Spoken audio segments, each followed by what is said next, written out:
Hello friends, welcome to tech tutor. हम देख रहे हैं नोड जेएस और एक्सप्रेस जेएस के बारे में और शुरू से डिस्कस कर रहे हैं हम कंप्लीट स्क्रैच से। ठीक है, तो अभी तक हमने डिस्कस कर लिया है कि नोड जेएस को मोंगोडीबी से कैसे कनेक्ट करेंगे। ठीक है, फिर कनेक्शन पूलिंग का भी हमने देखा कि कनेक्शन को कैसे ऑप्टिमाइज कर सकते हैं। आज की वीडियो में हम देखेंगे कि कैसे रीड ऑपरेशन और क्रिएट ऑपरेशन परफॉर्म कर सकते हैं किसी एपीआई के अंदर। जैसे हमको कोई नया यूज़र क्रिएट करना हो डेटाबेस के अंदर तो वो कैसे करेंगे, और अगर हमको कोई डेटा रीड करना हो किसी पर्टिकुलर क्वेरी के थ्रू तो हम कैसे करेंगे। ठीक है, तो चलिए चलते हैं अपने कंप्यूटर स्क्रीन के ऊपर अपने फाइल्स में, प्रोजेक्ट फाइल्स में। तो ये हमारा है जो हम फॉलो कर रहे हैं शुरू से कोड। तो हम जो डेटा फॉलो कर रहे हैं, डेटा जो हम देख रहे हैं वो देख रहे हैं ये स्टूडेंट नाम का जो कलेक्शन है, यहाँ से हम डेटा को देख रहे हैं। ठीक है, तो सबसे पहले हम रीड क्वेरी पे फोकस करेंगे, रीड क्वेरी हम परफॉर्म करेंगे। तो हम ऐसा करते हैं कि हम एक एपीआई बनाते हैं जो कि क्या करेगा, नेम लेगा यूज़र से। ठीक है, और उस नेम का जो भी हमारे पास डिटेल रहेगा डेटाबेस के अंदर वो निकाल के हमको देगा, जैसे सर्च क्वेरी। ठीक है, नेम से सर्च लगाएंगे हम। तो हमने क्या किया था कि पिछले वीडियो में हमने बनाया था, पिछली वीडियोस में आप देखोगे 3-4 वीडियो बैक जाके, तो हमने एक बनाया था कि गेट यूज़र्स करके के बनाया था एपीआई। ठीक है, तो उसमें इसमें हम जो है डेटा जो यूज़ कर रहे थे वो यूज़ कर रहे थे फाइल से। ठीक है, लेकिन हम क्या करेंगे, अब फाइल से नहीं रीड करेंगे, हम कहाँ से रीड करेंगे, डेटाबेस से रीड करेंगे। ठीक है, तो अब हम क्या करते हैं, यहाँ पे लिखते हैं एक राउटर लिखते हैं। ठीक है, तो मैं ऊपर वाला ही राउटर जो है कॉपी कर लेता हूँ टाइम बचाने के लिए। तो हमारा क्या रिक्वायरमेंट है, हमारा ये रिक्वायरमेंट है कि हमें एक एपीआई लिखना है, गेट एपीआई, जो कि नेम से सर्च कर दे यूज़र को डेटाबेस के अंदर। तो यहाँ पे मैं इस एपीआई का जो राउट लिखता हूँ गेट यूज़र या find user by name, find user by name. ठीक है, और गेट एपीआई में हमने जो बताया था, हमने जो बात किया था, डेटा जो किस में आता है वो क्वेरी में आता है। ठीक है, तो इसको अगर हमको हिट करना रहेगा फ्रंट एंड से तो कैसे हिट करेंगे, एक गेट यूआरएल लेना पड़ेगा इधर, और हमारा जो चल रहा है सर्वर कहाँ चल रहा है, लोकल होस्ट 3000 पे चल रहा है। ठीक है, तो यहाँ देना पड़ेगा लोकल होस्ट कोलन 3000। ठीक है, फिर उसके बाद क्या देना पड़ेगा, यूजर्स स्लैश ये यूजर स्लैश क्यों देना पड़ेगा, हमने डिस्कस किया था कि app.js में जो हमने जो इंपोर्ट किया हुआ है यूजर्स नाम के फाइल को, वो यहाँ पे देखो कैसे इंपोर्ट किया हुआ है, यूजर्स स्लैश यूजर्स करके किया हुआ है। तो इसलिए हमको स्लैश यूजर्स स्लैश जो भी यहाँ पे हम फाइंड यूज़र बाय नेम लिख रहे हैं वो लिखना पड़ेगा। तो देख लेते हैं एक बार, slash users slash find user by name. ठीक है, और हम गेट एपीआई में जो डेटा पास करते हैं एपीआई के अंदर, वो पास करते हैं क्वेरी पैरामीटर में। तो क्वेरी पैरामीटर में कैसे पास करते हैं वो हमने डिस्कस किया हुआ था। तो ये ऐसे क्वेश्चन मार्क लिखते हैं, और नेम में मैं पास करना चाहता हूँ तो नेम इजकल टू जो भी आप पास करना चाहते हो, जैसे मान लो मैं जॉन पास करना चाहता हूँ। ठीक है, तो ऐसे करूँगा तो वो बैकएंड में नेम जॉन में वो चला जाएगा। ठीक है, अब यहाँ से जब मैं ऐसे भेजूँगा तो बैकएंड में रिसीव कैसे होगा, क्वेरी के अंदर। ठीक है, तो यहाँ पे फाइंड यूज़र बाय नेम मैंने लिख लिया। ठीक है, तो यहाँ पे वैर नेम में मैं क्या करता हूँ, वो रिसीव कर लेता हूँ। तो कैसे रिसीव करूँगा, रिक्वेस्ट डॉट क्वेरी डॉट किस में लूँगा, नेम के अंदर। तो request dot query dot name करूँगा तो नेम के अंदर जो भी वहाँ से पास हुआ रहेगा वो जो है वहाँ पे आ जाएगा हमारे नोड के अंदर। ठीक है, सर्वर पे। यहाँ पे मैं कंसोल भी करा देता हूँ देखने के लिए, तो कंसोल डॉट लॉग यहाँ पे लिख लेता हूँ query is in find users bye name. ठीक है, और यहाँ पे रिक्वेस्ट डॉट क्वेरी, ताकि हमें मालूम चलता रहे कि क्या आ रहा है फ्रंट एंड की तरफ से। ठीक है, अच्छा ये नेम में आ गया। अब मैं क्या क्वेरी लगाऊंगा यहाँ पे मैं क्वेरी लगाऊंगा नेम से, जो कि ऑलरेडी मेरा क्वेरी लिखा हुआ है।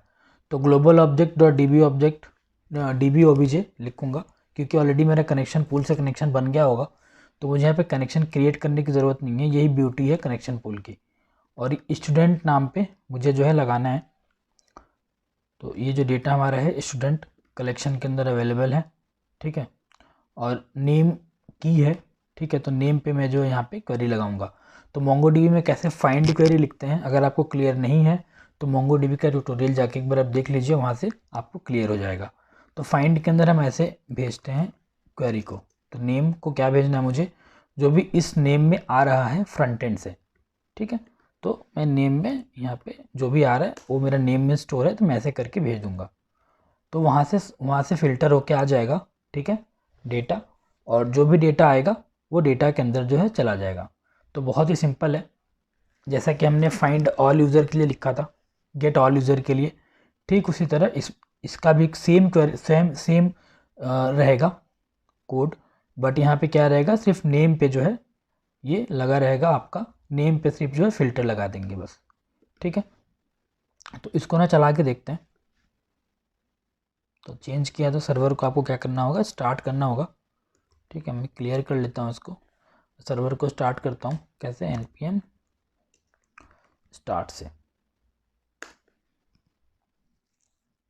तो ये हमारा सर्वर जो स्टार्ट हो चुका है, और एक हमने कंसोल जो लगाया था कि app.js पे लगाया था कि कनेक्शन जो है क्रिएटेड हो गया सक्सेसफुली या नहीं। ठीक है, फिर मैं ऐसे हिट करता हूँ।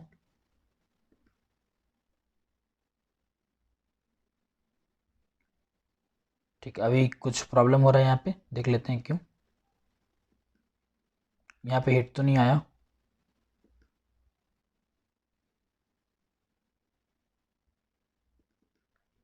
एक बार मैं इसको देख लेता हूँ।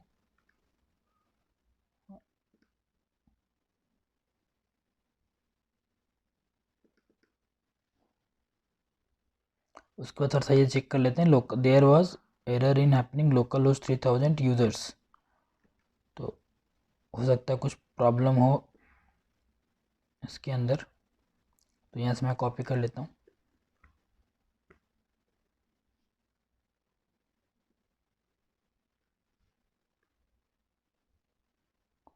अच्छा, वो यूजर्स की जगह यूजर्स था, इसलिए प्रॉब्लम हो रहा था। तो अभी सक्सेसफुली आ चुका है। ठीक है, आप स्पेलिंग पे ध्यान देना, आपको यहाँ पे यूजर्स था। यहाँ पे जब देखोगे आप app.js में, तो यूज़र्स है, वो मैंने पहले यूज़र लिखा था, उससे नहीं चल रहा था। अब देखो यहाँ पे क्या हो गया, सिर्फ आपका जो डेटा आया है वो यूज़र का ही आया है। करेक्ट। ठीक है, अगर मान लो यहाँ पे कुछ मैं गलत भेज देता हूँ, मैं John 1 भेज देता हूँ, जो कि डेटा ही नहीं है, तो देखो यहाँ पे मैसेज जो है कुछ नहीं आया, डेटा कुछ नहीं आया। ठीक है, ठीक, अगर मैं करेक्ट भेजता हूँ तो आता है। ठीक है, कोई भी अगर मैं चाहता हूँ दूसरा डेटा भी यहाँ से भेजना, जैसे कि जॉन का स्टोर है, जीविन का है हमारे पास, अंकित का है, अंकित भेज के देखते हैं।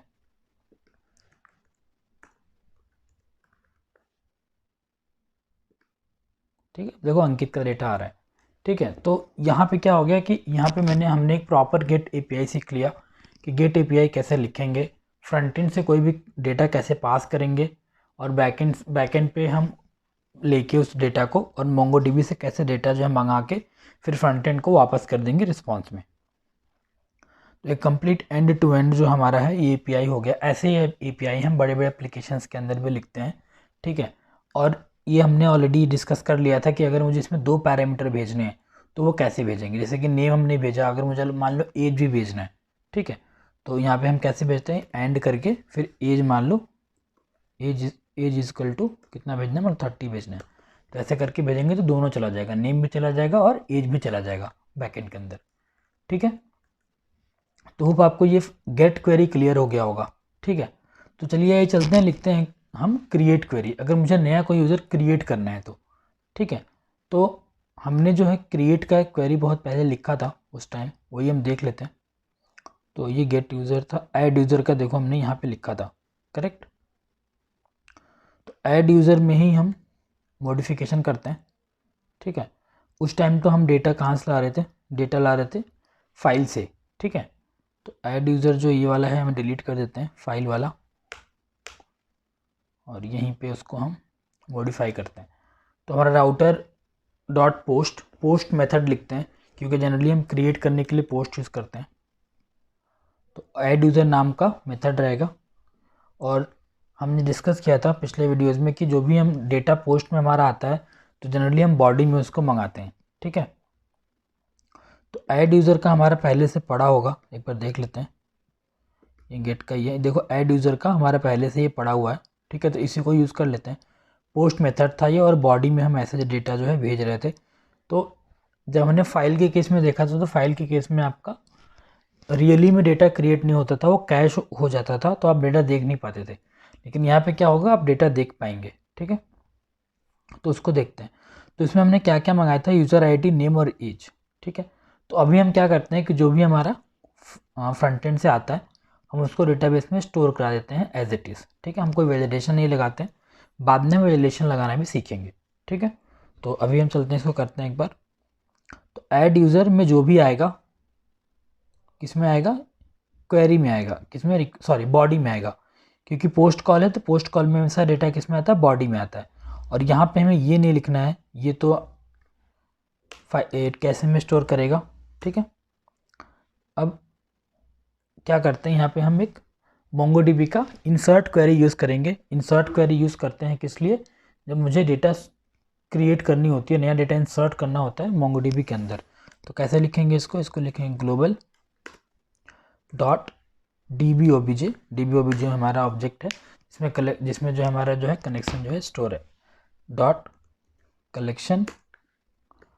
और इसके अंदर हमारा कौन सा हमारा ये कलेक्शन है, स्टूडेंट नाम का। उसके बाद डॉट क्या लिखते हैं, इंसर्ट लिखते हैं, ठीक है। और इंसर्ट में हम क्या पास करते हैं, इंसर्ट से हम बल्क इंसर्ट भी कर सकते हैं और एक ऑब्जेक्ट भी इंसर्ट कर सकते हैं। अगर आपको इंसर्ट क्वेरी के करस्पॉन्डिंग थोड़ी सी भी प्रॉब्लम है तो हमारा क्रड ऑपरेशन का वीडियो जो है जाके देख सकते हैं मोंगोडीबी कोर्स में, वहाँ से आपको कम्प्लीटली इसका जो है अंडरस्टैंडिंग हो जाएगा, ठीक है। इंसर्ट करने, अब इंसर्ट क्या करना है मुझे, अब इंसर्ट करना है जो भी रिक्वेस्ट डॉट बॉडी में आ रहा है। तो एक मैं वेरिएबल यहाँ ले लेता हूँ, आप डायरेक्टली भी करा सकते हो। तो डेटा इक्वल टू मैं ले लेता हूँ रिक्वेस्ट डॉट बॉडी, ठीक है। जो भी बॉडी में आएगा वो जाके डेटाबेस के अंदर स्टोर हो जाएगा। तो यहाँ पे आप डायरेक्टली पास करा दो डेटा, ओके, ठीक है। डेटा पास करा दिया, फिर उसके बाद हम क्या कर लेंगे, कॉमा फंक्शन, ठीक है। फिर कॉल बैक लिखेंगे, फिर कॉल बैक के बाद यहाँ पे सिंपली एरर, और यहाँ पे ले सकते हो रिस्पॉन्स, ठीक है। क्या रिस्पॉन्स आया डेटाबेस में इंसर्ट होने के बाद, ठीक है।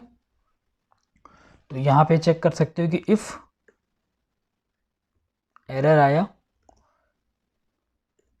जैसे कि हमने यहाँ पे लिखा था 2 एरे में लिखा था एरर और डेटा, हमेशा जो है दो चीज़ रिटर्न होता है डेटाबेस के ऑपरेशन के बाद। फर्स्ट वाला एरर और सेकंड वाला उसका जो है जो भी डेटा रिटर्न होता है मोंगोडीबी की तरफ से, वो इसमें आता है। तो ठीक वही चीज़, वही फॉर्मेट यहाँ भी है, ठीक है, फंक्शन और उसके बाद एरर और रिस्पांस। और इंसर्ट क्या करता है, दो आर्गुमेंट लेता है, डेटा और लास्ट वाला आर्गुमेंट इसका कॉलबैक फंक्शन, ठीक है। तो एरर हो गया इधर, तो अगर एरर आता है तो आप एक मैसेज थ्रो कर दोगे फ्रंट एंड को, यही वाला मैसेज मैं कॉपी कर लेता हूँ, ये वाला मैसेज आप थ्रो कर दोगे कि डेटा जो है क्रिएट नहीं हुआ।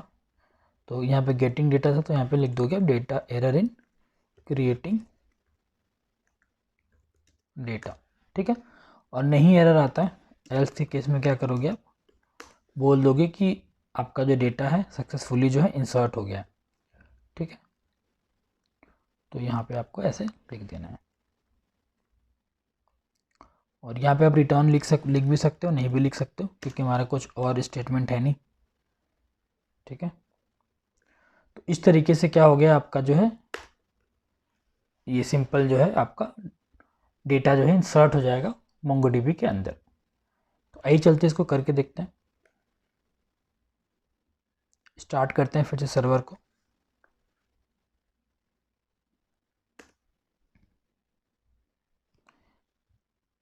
ये हमारा सर्वर स्टार्ट हो गया और API हिट करके देखते हैं। तो अभी हमारे पास, हम देख लेते हैं कितना रिकॉर्ड है। सॉरी, ये सेलेक्टेड नहीं होना चाहिए। ठीक है, तो अभी हमारे पास जो नंबर ऑफ़ रिकॉर्ड्स हैं वो 7 रिकॉर्ड है। ठीक है, तो अभी हम क्या करेंगे, यहाँ से ये वाली क्वेरी हिट करेंगे, ऐड यूज़र वाली, यूज़र 8 और गिरीश नाम से।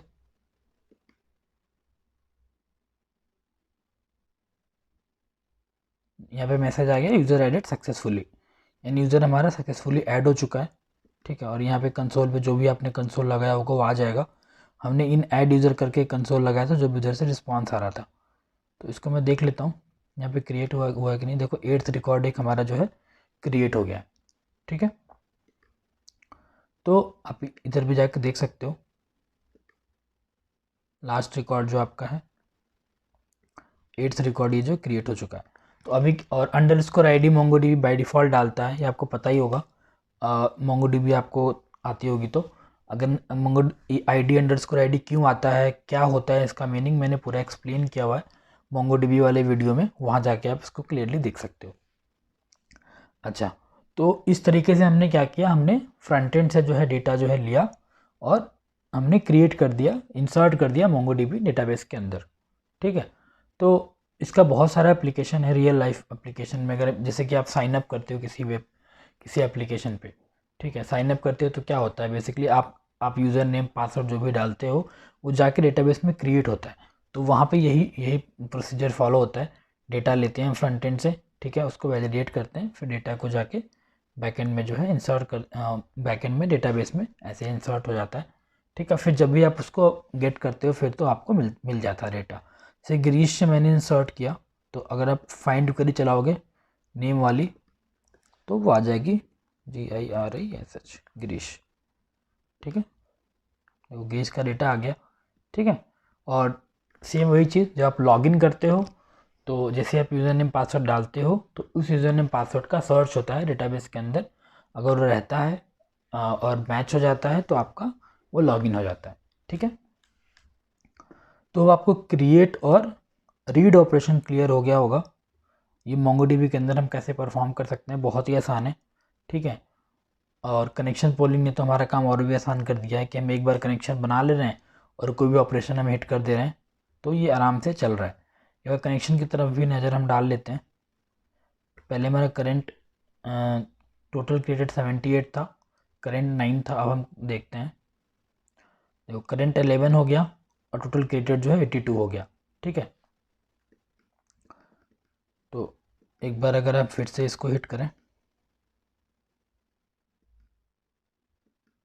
तो देखो करंट कनेक्शन बढ़ नहीं रहा है, 11 ही है करंट कनेक्शन। ठीक है, क्योंकि वो कनेक्शन पूल की वजह से। ठीक है, टोटल क्रिएटेड तो ये बढ़ता रहेगा। ठीक है, करंट कनेक्शन 11 भी है और एक्टिव जो है एक ही कनेक्शन है। ठीक है, क्योंकि हमने वो डेटाबेस को है जो है वो कनेक्ट किया हुआ है मोंगो से, डेटाबेस को कनेक्ट किया हुआ है Node.js से। ठीक है, तो होप ये वीडियो क्लियर हो गया होगा आपको कि कैसे रीड ऑपरेशन और कैसे क्रिएट ऑपरेशन परफॉर्म करते हैं Node.js और MongoDB का यूज़ करके। नेक्स्ट वीडियो में हम देखेंगे कि कैसे हम रिमूव ऑपरेशन यानी डिलीट ऑपरेशन और कैसे हम अपडेट ऑपरेशन परफॉर्म कर सकते हैं Node.js और MongoDB में। ठीक है, तो अगर आपको कोई डाउट है इस वीडियो के रिगार्डिंग या फिर कोई क्वेश्चन है इस वीडियो के रिगार्डिंग तो हमसे आप कमेंट करके पूछ सकते हैं। ठीक है, अगर वीडियो अच्छी लगे तो लाइक कर दीजिए, सब्सक्राइब करिए, कमेंट करिए और शेयर करिए अपने दोस्तों के साथ जिनको भी Node.js, Express.js और MongoDB पढ़ने की ज़रूरत है। ठीक है, मिलते हैं नेक्स्ट वीडियो में नेक्स्ट टॉपिक के साथ। Thank you.